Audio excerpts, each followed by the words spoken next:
ஓஹோ மாணவரே, திருக்குறளை கையில் எடுத்திடுங்கள். தினமும் படித்து அறிவை வளர்த்து வாழ்க்கையில் உயர்ந்திடுங்கள். ஓஹோ மாணவரே, திருக்குறளை கையில் எடுத்திடுங்கள். தினமும் படித்து அறிவை வளர்த்து வாழ்க்கையில் உயர்ந்திடுங்கள். ஓஹோ கல்வியின் சிறப்பை திருக்குறள் தானே சொல்லி இருக்கிறதே. அதை 40வது அதிகாரத்தில் வடித்து இருக்கிறதே. கல்வியின் சிறப்பை திருக்குறள் தானே சொல்லி இருக்கிறதே. அதை 40வது அதிகாரத்தில் வடித்து இருக்கிறதே.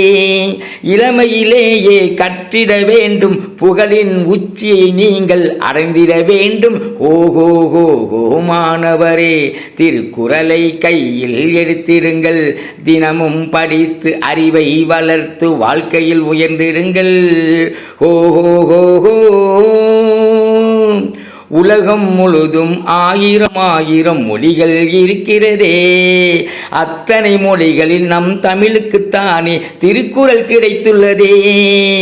உலகம் முழுதும் ஆயிரம் மொழிகள் இருக்கிறதே. அத்தனை மொழிகளில் நம் தமிழுக்குத்தானே திருக்குறள் கிடைத்துள்ளதே.